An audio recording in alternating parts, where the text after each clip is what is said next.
Hari ini kita belajar mengenai Daniel.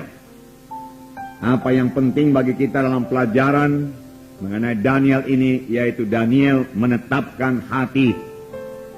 Daniel menetapkan hati untuk tidak menajiskan dirinya, supaya dia tetap kudus, tetap bersih di hadapan Tuhan. Dia mau hidup suci untuk menyenangkan Tuhan. Saudaraku, banyak persamaan antara Yusuf dan Daniel. Saya katakan tadi dua-dua mereka saudaraku ditawan pada waktu mereka masih muda. Satu ditawan ke Mesir, saudaraku, dijual sebagai budak belian yaitu Yusuf. Tapi Daniel, saudaraku, ditawan oleh Raja Nebukadnezar dan dibawa ke Babel, saudaraku. Dua-dua, saudaraku, mendapat perlakuan yang tidak adil. Yusuf, saudaraku, difitnah sehingga dia masuk penjara. Tetapi dia sama sekali tidak mendendam, tidak marah, tidak sakit hati, saudaraku, sehingga Tuhan menyertai dia. Dan dia beroleh keluasan hati daripada kepala penjara itu. Dan itu dipakai Tuhan sebagai batu loncatan kepada dia, saudaraku, untuk sampai kepada panggilan Tuhan. Yaitu tempat yang berkuasa, tempat yang mulia. Yusuf demikian. Daniel pun demikian, saudaraku. Dia ditawan ke Babel, masih muda, tidak punya apa-apa, saudaraku. Dan dia juga, saudaraku, diperlakukan tidak adil. Pada waktu dia berdoa, dia ditangkap, saudaraku, dan dimasukkan dalam lubang singa. Tetapi dia tetap dalam perlindungan Tuhan, saudaraku. Nah, ada beberapa perkara lagi, saudaraku, di mana terdapat persamaan antara Yusuf dan Daniel. Yang paling menonjol yaitu mereka keduanya dapat menguasai dirinya, menetapkan hatinya untuk tidak berdosa. Bagaimanapun besarnya godaan datang kepadanya, dia tetap menolak dosa itu. Karena dia tahu dosa itu menduka citakan Tuhan. Saya yakin, saudaraku, dia menolak dosa, menetapkan hati untuk tidak berdosa, bukan terutama takutnya akan akibat dosa itu, tetapi, saudaraku, karena dia tahu dosa itu sangat menduka citakan hati Tuhan. Jadi dia melihat dari segi Tuhan, bukan dari segi dirinya sendiri. Walaupun memang, saudaraku, orang yang berdosa itu selalu memperoleh akibatnya, saudaraku, tetapi saya yakin kedua orang hamba Tuhan ini, saudaraku, mau menyenangkan Tuhan. Itulah yang terutama mereka pikirkan dalam hidup mereka. Oleh sebab itu mereka menjaga diri mereka tetap suci. Tetap suci. Nah, akibatnya, saudaraku, keduanya dikarunia Tuhan dengan berkat yang luar biasa, dengan hikmat yang luar biasa. Hikmat, saudaraku, yang boleh menolong, saudaraku, Raja Mesir, Firaun pada waktu itu, saudaraku. Kemudian pada zaman Nebukadnezar, hikmat yang menolong Nebukadnezar, saudaraku. Karena mereka kedua punya hikmat dan punya pengertian dalam mengartikan mimpi. Baik, saudaraku, Yusuf, baik Daniel, saudaraku. Nah, saudaraku yang kasih dalam nama Yesus, kita belajar mengenai karakter dalam beberapa minggu ini, saudaraku, supaya kita bertambah-tambah dewasa. Tidak cukup kita memiliki urapan saja, saudaraku. Sama sebagaimana Simpson, saudaraku, memiliki urapan, tetapi dia tidak memiliki karakter, yaitu buah Roh Kudus. Dia tidak teguh, dan dia jatuh kepada dosa. Saudara, dia tidak bisa berkata tidak kepada kehendak dagingnya. Dia mengiyakan saja kehendak dagingnya. Dia tidak teguh, saudaraku. Banyak anak-anak Tuhan gagal, saudaraku, dalam panggilannya, karena dia tidak teguh dalam menolak dosa, dalam menolak kehendak daging. Sedangkan firman Tuhan berkata, janganlah dosa itu berkuasa atas dirimu. Jangan turuti kehendaknya. Hendaklah kamu kudus karena aku kudus. Firman Tuhan berkata. Nah, saudaraku, Daniel pun demikian, saudaraku. Dia menolak dosa dengan tegas. Tidak mau menajiskan dirinya dengan makanan yang dipersembahkan raja, yang diberikan raja kepadanya. Walaupun, saudaraku, resikonya besar. Itu kerajaan yang sangat berkuasa pada waktu itu, saudaraku, terbesar, saudaraku. Menurut penglihatan yang diberikan kepada Nebukadnezar, itu kerajaan yang terbesar, saudaraku. Nah, sesudah itu kerajaan yang kurang mulia dia katakan, yaitu kerajaan Media Persia. Kemudian kerajaan yang kurang mulia lagi, kerajaan Roma, dan seterusnya, saudaraku. Jadi setelah keputusan raja merupakan keputusan yang mutlak, tidak bisa diganggu gugat lagi. Kalau sampai raja berkata bunuh, bunuhlah itu. Tetapi saudaraku, Daniel berani mengambil resiko hukuman mati, supaya dia tidak menajiskan dirinya. Karena kalau dia menajiskan dirinya, saudaraku, Tuhan akan berduka cita. Persekutuan dengan Tuhan akan terganggu, saudaraku. Dan tentu saja dia juga tidak sampai kepada panggilan Tuhan dalam hidupnya. Nah, mari kita membaca Daniel pasal 1 ayat 6 sampai 20. Banyak ayatnya ini. Daniel itu, saudaraku, sesudah Yehezkiel.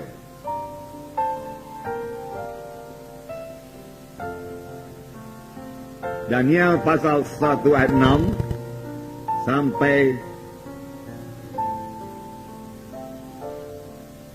20. Mari kita baca bersama-sama. Sudah dapat, saudara? Daniel pasal 1 ya, ayat 6 sampai 20. Di antara mereka itu ada juga beberapa orang Yehuda, yakni Daniel, Hanaya, Misael, dan Azaria. Pemimpin pegawai istana itu memberi nama lain kepada mereka.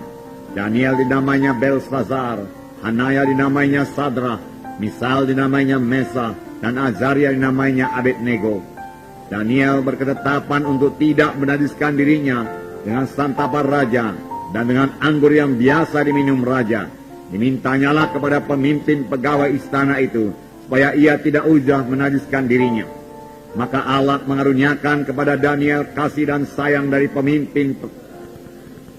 Tetapi berkatalah pemimpin pegawai istana itu kepada Daniel, "Aku takut kalau tuanku raja yang telah menetapkan makanan dan minumanmu berpendapat bahwa kamu kelihatan kurang sehat daripada orang-orang muda yang lain yang sebaya dengan kamu, sehingga karena kamu aku dianggap bersalah oleh raja."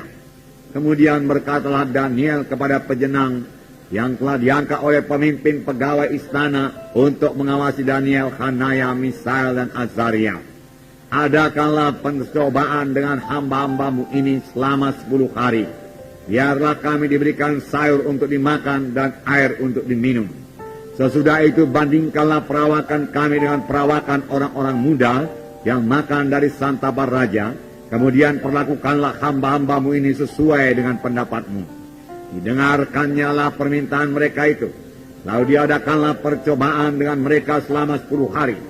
Setelah lewat 10 hari, ternyata perawakan mereka lebih baik dari mereka yang kelihatan lebih gemuk, daripada semua orang muda yang telah makan dari santapan raja.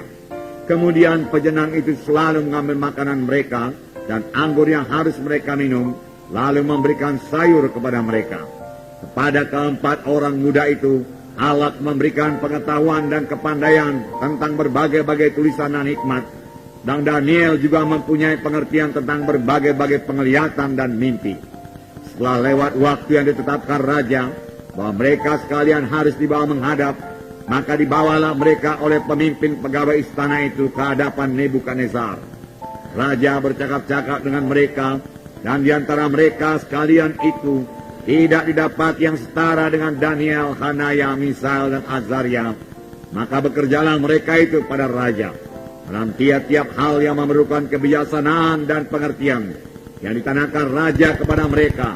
Didapatinya bahwa mereka 10 kali lebih cerdas daripada semua orang berilmu dan semua ahli jampi di seluruh kerajaannya. Wah, luar biasa. Saudara, Daniel, saudaraku, menetapkan hatinya, berketetapan hati untuk tidak menajiskan dirinya dengan makanan yang diberikan raja kepadanya, yaitu santapan raja dan air anggur yang biasa diminum oleh raja. Dimintanya kepada pegawai istana itu supaya ia tidak usah menajiskan dirinya. Nah, Sebab saudaraku, makanan dan minuman dalam kerajaan Babel, saudaraku, yang betul-betul kafir, saudaraku, sudah dipersembahkan lebih dahulu kepada berhala. Dan sebagai orang Yahudi, saudaraku, mereka tidak makan makanan yang dipersembahkan kepada berhala. Dan ini juga keputusan yang disampaikan saudaraku sidang di Yerusalem pada waktu terjadi perdebatan saudaraku mengenai orang kafir yang masuk menjadi Kristen, saudaraku.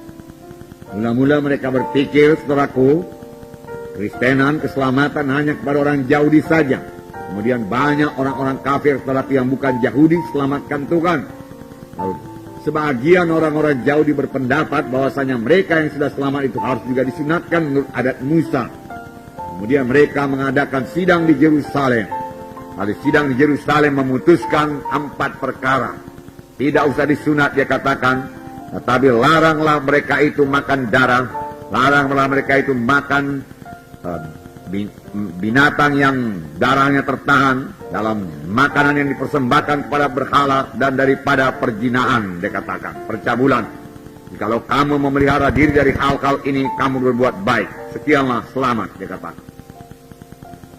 Ya, jadi saudaraku, Daniel juga sudah mempraktekannya, saudaraku.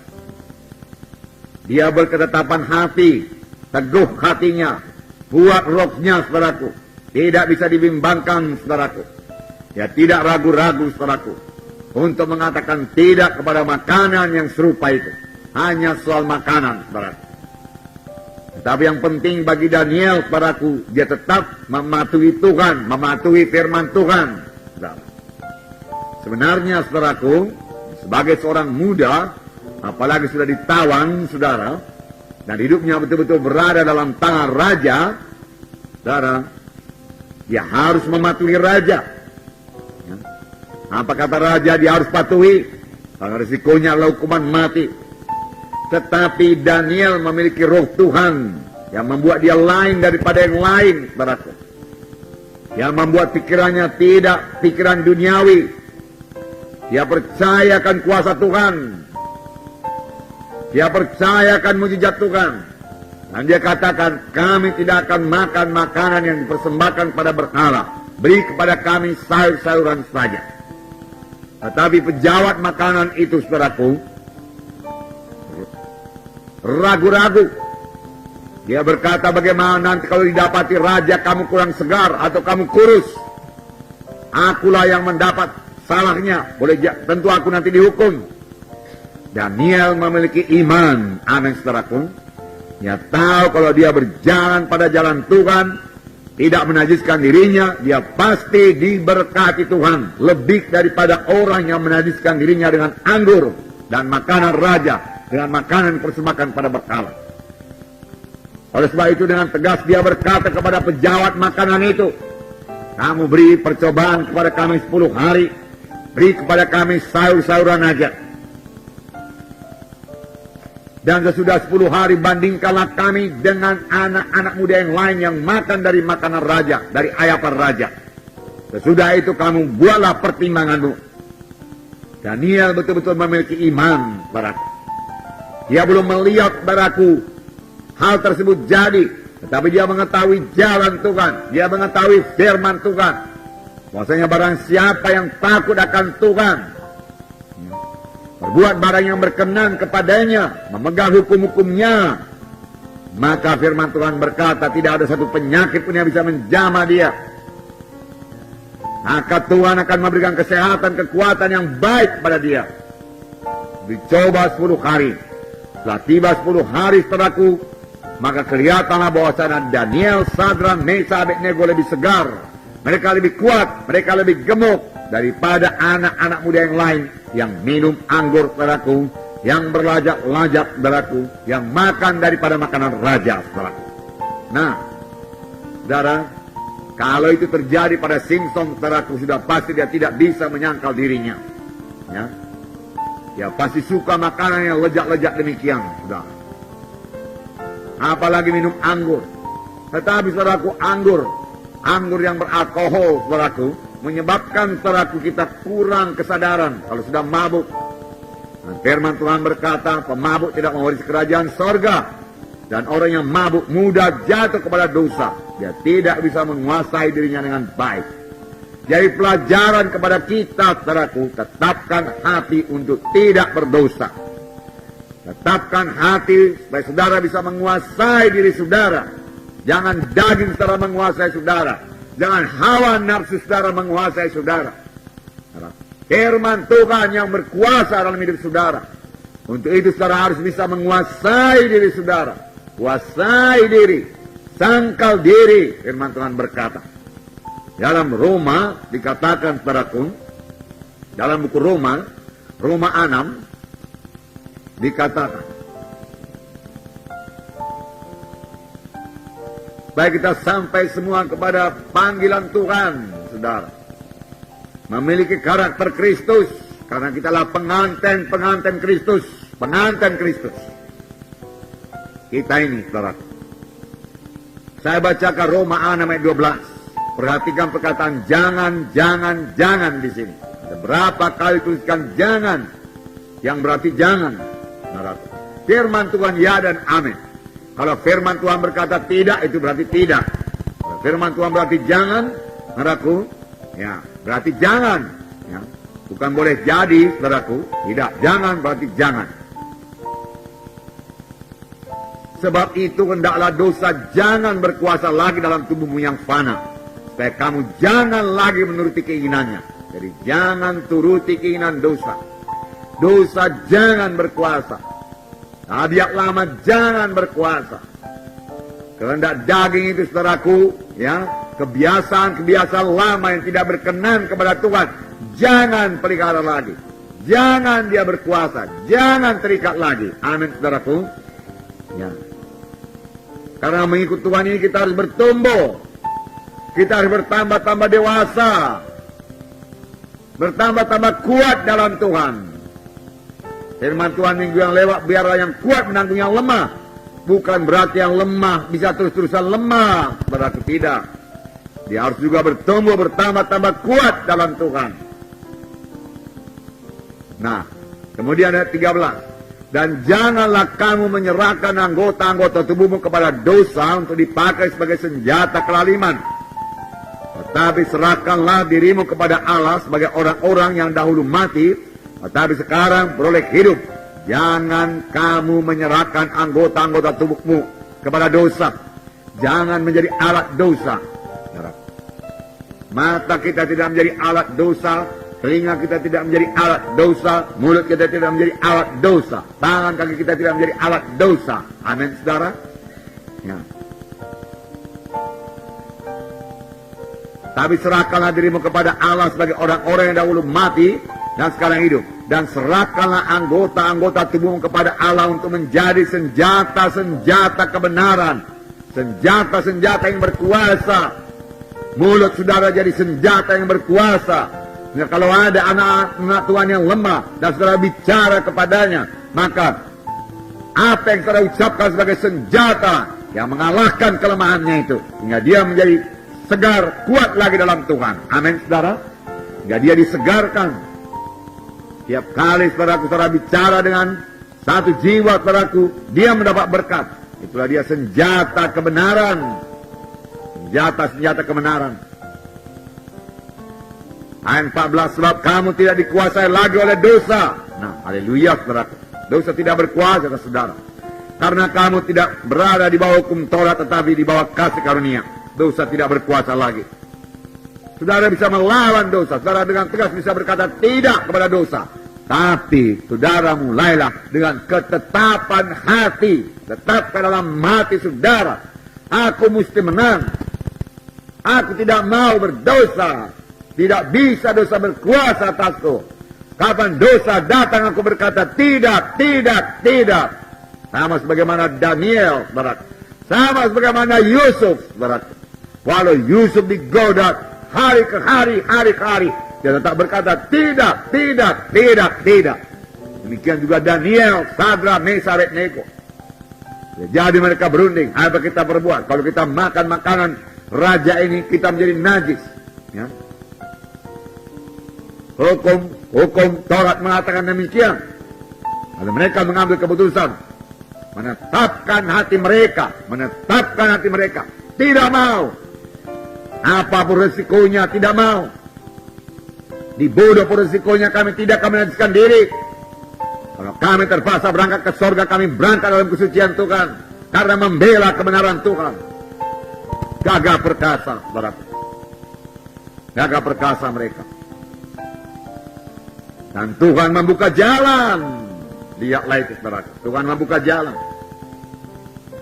Tuhan memberikan keluasan hati dari pejabat makanan istana itu. Hanya pejabat makanan istana itu, saudaraku, dia orang biasa. Dia berpikir pakai pikiran manusiawi. Bagaimana nanti orang ini kalau tidak makan makanan yang cukup, tidak makan daging, tidak berlajak-lajak, tidak minum anggur, nanti dia kurus lemah. Aku yang kena hukuman raja. Tapi Daniel memiliki iman. Iman. Saya percaya iman dan kesucian selalu berjalan bersama-sama.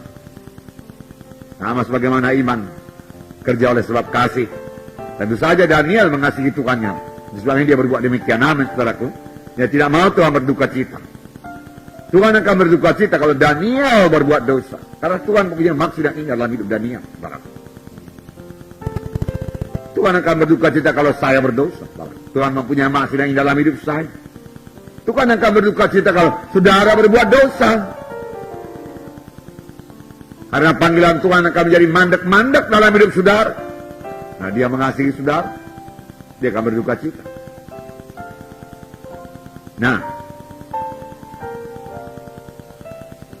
jadi saudaraku, jangan serahkan anggota tubuh kita menjadi alat dosa, tapi menjadi alat kebenaran. Karena kamu tidak dikuasai oleh dosa. Kamu bukan hamba dosa, dikatakan dalam ayat 17. Saya bacakan pada saudara. Dan 18. Tetapi syukurlah kepada Allah. Dahulu memang kamu hamba dosa. Dahulu. Tetapi sekarang kamu dengan segenap hati telah mentaati pengajaran yang telah diteruskan kepadamu. Kamu telah dimerdekakan dari dosa dan menjadi hamba kebenaran. Inilah keadaan kita. Hamba dosa. Bagaimana hamba dosa? Budak dosa. Bagaimana seorang budak tidak bisa melawan? Kapan tuannya berkata buat dosa, dia buat dosa. Itu sebabnya banyak kesaksian anak-anak Tuhan. Dia berjanji mau berbuat baik, mau rajin, tidak mau berjudi lagi, tidak mau berbuat dosa lagi. Dalam tempo 2-3 hari jatuh lagi kepada dosa. Mengapa, saudaraku? Karena memang hamba dosa. Karena dia belum lahir baru. Dia perlu lahir baru. Kemudian dibaptiskan dalam nama Yesus. Kemudian sama sebagaimana Yesus bangkit daripada kematian oleh kemuliaan Bapa, dia boleh hidup dalam satu hidup yang baru, di mana dia tidak lagi sebagai hamba dosa, tapi sudah menjadi hamba kebenaran. Bebas berbuat kebenaran. Untuk itulah kita dipanggil Tuhan, supaya kita bawa kebenaran, supaya kita hidup benar, dan hidup kita mempermuliakan Tuhan. Amin, saudara. Nah, haleluya. Puji Tuhan, saudara.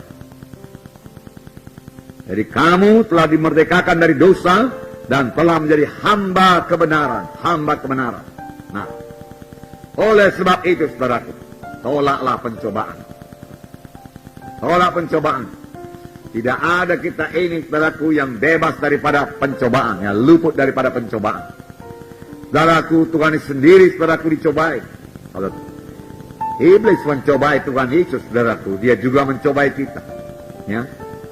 Dalam Matius 4, saudaraku, saya terangkan saja kepada saudara. Ya. Pertama, iblis berkata kepada Tuhan Yesus, jika engkau anak Allah,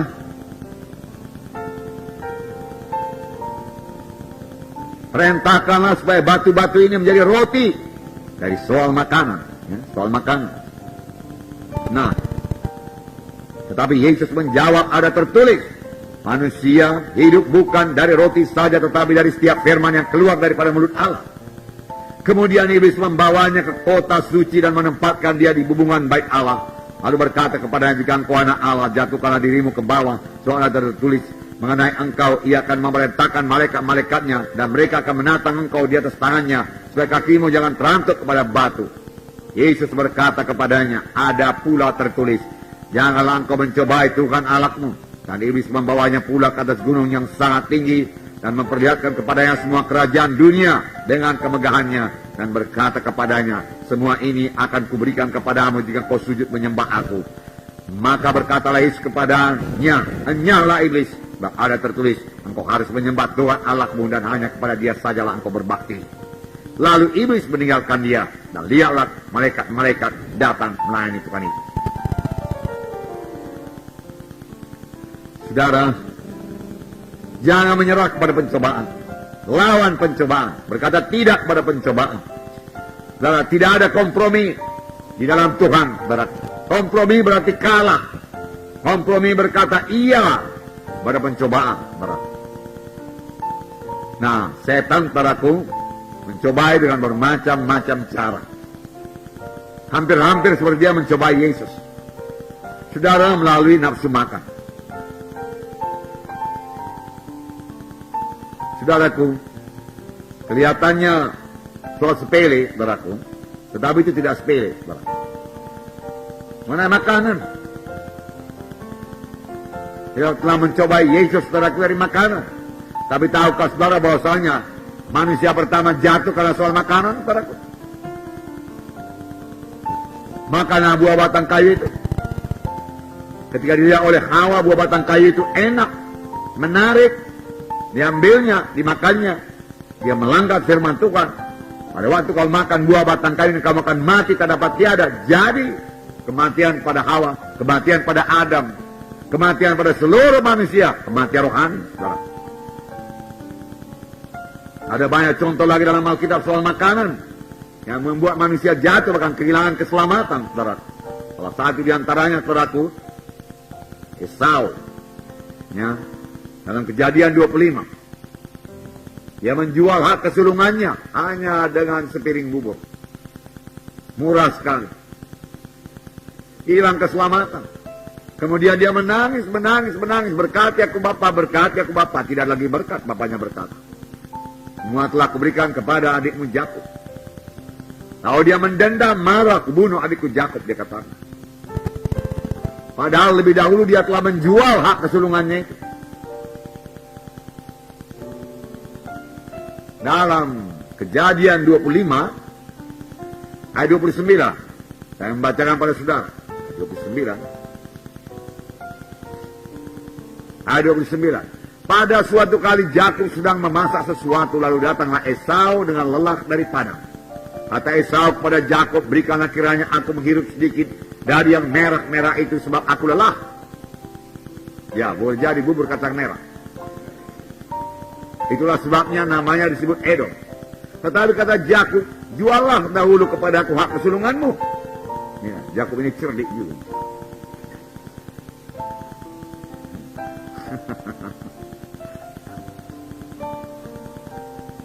Saud Esau, sebentar lagi aku akan mati.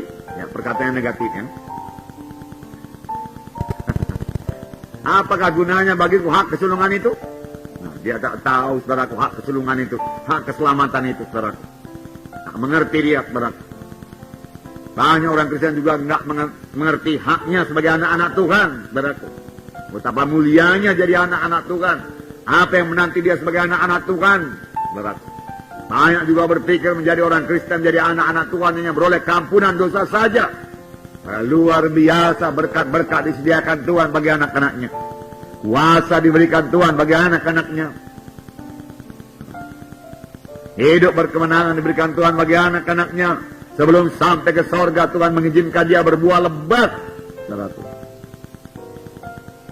Sebelum sampai ke sorga, Tuhan mau mempermuliakan dia. Sama sebagaimana Tuhan perbuat pada Yesus, pada Daniel, saudaraku. Dan pada banyak saudaraku anak-anak Tuhan yang lain. Yang mengerti, yang menghargakan kedudukannya sebagai anak-anak Tuhan.